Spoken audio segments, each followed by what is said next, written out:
Deep in the Sahara, hundreds of steep Nubian sandstone structures break the horizon.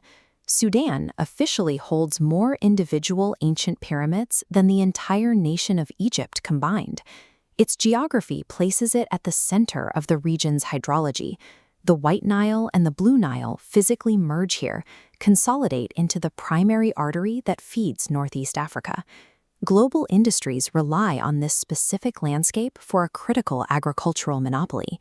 The local harvest of gum arabic from thorny desert acacia trees accounts for a massive share of the world's supply of the stabilizer used by major soda and food conglomerates.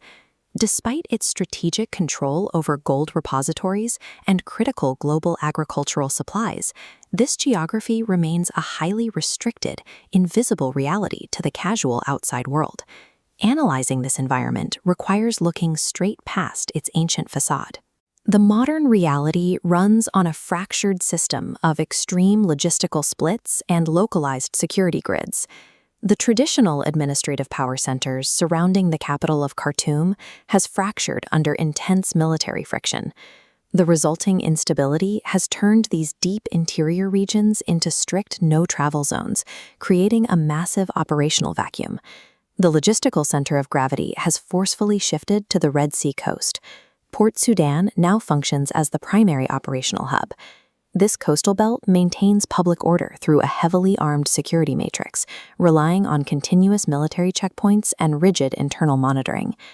This flowchart details the clearance network for entry. Independent travel is immediately blocked.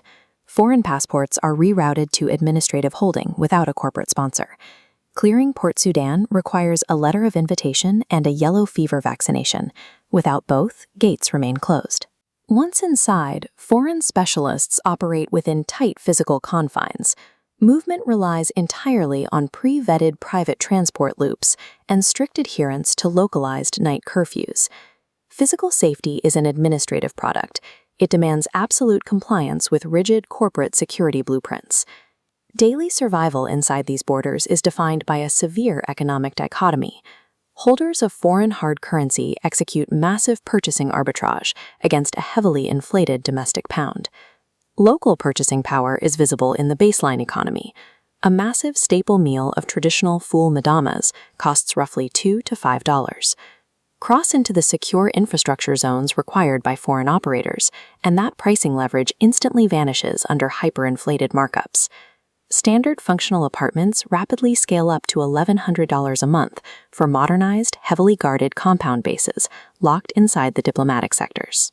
Paying specialized field consultants $8,000 a month in offshore hard currency packages requires a massive financial engine. That engine is global resource extraction. High yields of raw minerals and crude petroleum continuously flow outward from the interior soil to international markets. Parallel to the mining sector, a massive influx of international NGO capital and development aid funnels heavily through the secure coastal logistics zones. Immense global wealth moves overhead through secure, hard currency channels, while local domestic wages remain severely compressed on the ground. The physical environment compounds the operational friction. The semi-arid climate delivers blistering summer heat indices that routinely breach 115 degrees Fahrenheit. Visibility drops to zero within seconds. Massive rolling sandstorms, known as Haboobs, swallow urban infrastructure and desert highways whole. Foreign logistical operations are largely forced to compress their major field movements into a tight, milder winter window from November to February. Against this brutal atmospheric pressure stands the deep communal strength of the local population. Communities maintain tight family structures and heavily populated traditional markets. Long-term endurance here relies on a legendary, strict code of cultural hospitality and spiritual resilience that predates any modern corporate logistics. The landscape maintains a tense, permanent equilibrium. Ancient Nubian architecture shares the sand with heavily fortified modern extraction networks. The current persistence of these global supply chains is evident. Extraction networks for gold and stabilizers continue to function as the administrative center shifts to the coast. Would you baseline your next professional workflow inside a fragmented administrative fortress where the desert outnumbers Egypt's ancient pyramids? Let us know in the comments below. Next stop, Suriname. We examine the dense Amazonian rainforest canopies, Dutch colonial architecture, and massive South American gold and bauxite networks. Subscribe to stay real.